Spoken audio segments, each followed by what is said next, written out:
अस्सलाम वालेकुम एवरीवन। तो फिर हम लोग का ये होता कि इफ्तार के बाद फिर हम लोग गए थे हैदराबाद और ये मैं कॉर्न खा रही थी। मैं देखी सब आउटलेट हैं बट वहाँ ये था कि वहाँ एथनिक वगैरह नहीं था, सैफायर था पर वो क्लोज़ हो रहा था तो मुझे कोई फ़ायदा नहीं हुआ। ये गुल अहमद था, हम लोग गुल अहमद में जब गए थे तो मुझे ये सूट बहुत अच्छा लगा था।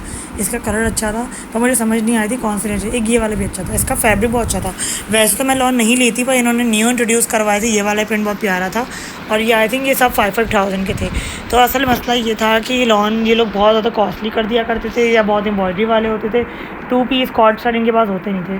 तो ये इन्होंने आई थिंक फर्स्ट इंट्रोड्यूस करवाया तो ये भी अच्छा लग रहा था। यहाँ पे मैंने इनके परफ्यूम भी ट्राई करे और मेरे पास इनका एक और है परफ्यूम, तो मैंने देखा कि वो भी है या नहीं, वो भी यहाँ अवेलेबल था और सब कुछ परसेंट ऑफ भी लगा हुआ था। ये हम लोग ईडन रोप वगैरह भी गए थे। तो ईडन रोप का ये था कि भाई मुझे फैब्रिक अच्छा नहीं लगा और ना उसका प्राइस तो बहुत ये था कि बहुत सस्ते सस्ते भी थे, बट यही कि उन्होंने ज़्यादातर सर्दियों के लगाए हुए थे और बहुत लाइट लाइट कलर थे। अब ज़रूरी थोड़ी कि हर कोई लाइट लाइट कलर पहने, कुछ लोग डार्क कलर भी पहनना पसंद करते हैं। ये 3 पीस जिनके प्राइस 7-8 हज़ार थे।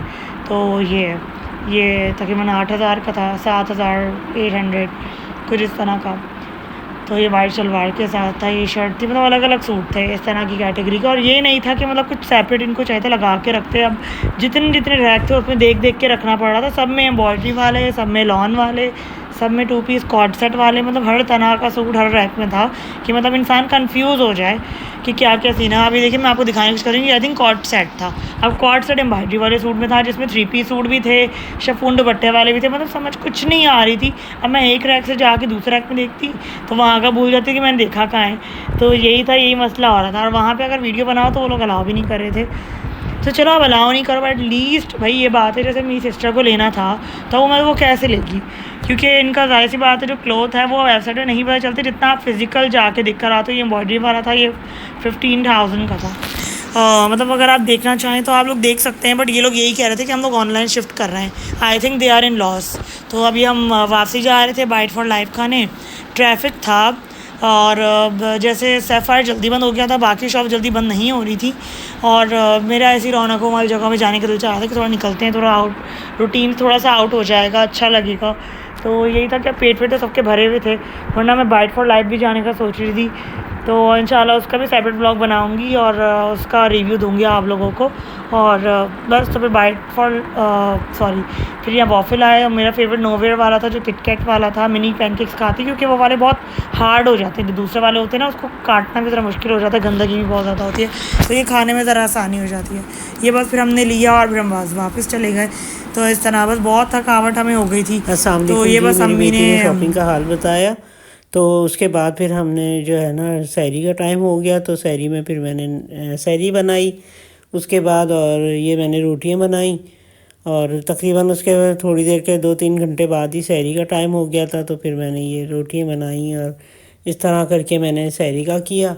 और सोच रही थी कि क्या करूं, मैंने अपने हस्बैंड से पूछा कि क्या करना चाहिए, आलू के पराठे बना लूं या तो मैंने आलू भी उबाल लिए थे, तो कहने लगे कि नहीं आलू के कटलेट्स बना लो, आलू के कबाब नहीं, क्योंकि ऑयली हो जाता है बहुत ज़्यादा, वैसे ही पकौड़े वगैरह खा रहे हैं। तो उन्होंने मना किया कि नहीं, कोलेस्ट्रॉल बढ़ जाता है, इसलिए ये कि ज़्यादा इस तरह की जो है ना चीज़ें नहीं बनाओ, और सिंपल सा जो है ना वो बस आलू के कटलेट्स बना लो और ये जो है रोटी सादी बना लो। तो मैंने कहा चलो सही है, ये सही कह रहे हैं।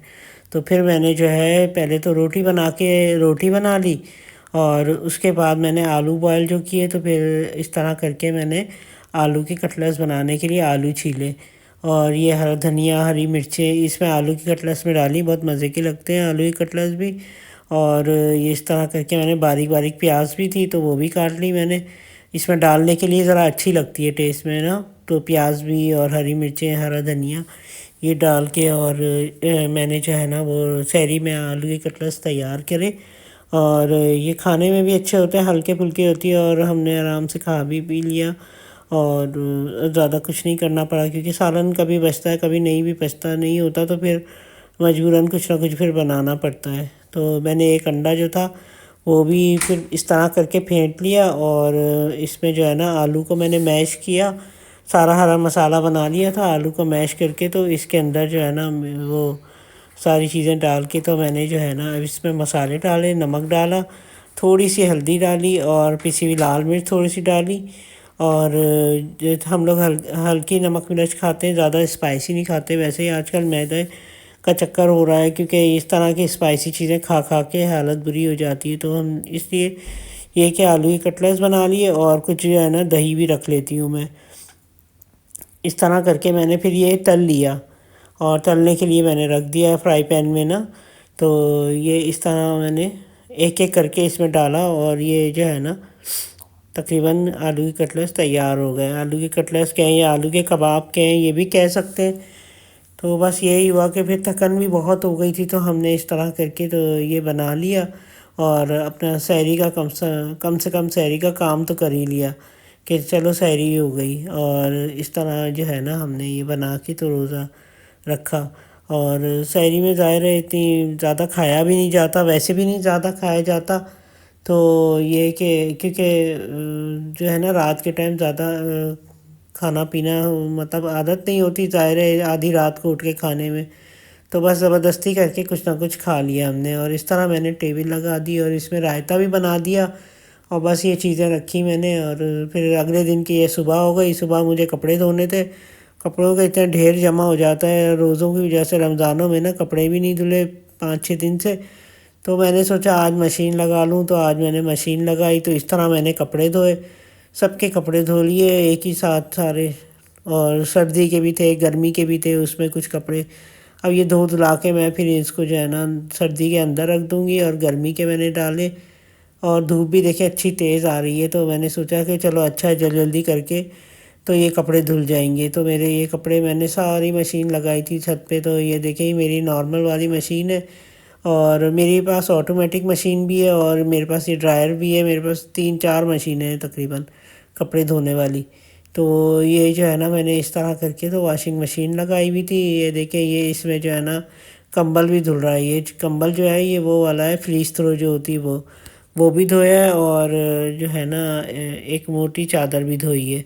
तो इस तरह करके मैंने पहले तो सारे ही कपड़े धो लिए थे। ये देखिए ये मेरा वॉशिंग एरिया है, और ये देखिए मैंने कपड़े पहले से सुबह से धो के फिर मैंने इफ्तारी के लिए किया। ये छोले मैंने बनाए। ये पहले मैंने शूटिंग चल रही थी मेरी, तो वो उस पर काम कर रही थी मैं। तो ये जो है ना फिर मैंने आलू के पकौड़े बनाए, बाकी चीज़ें मैंने बना ली थी।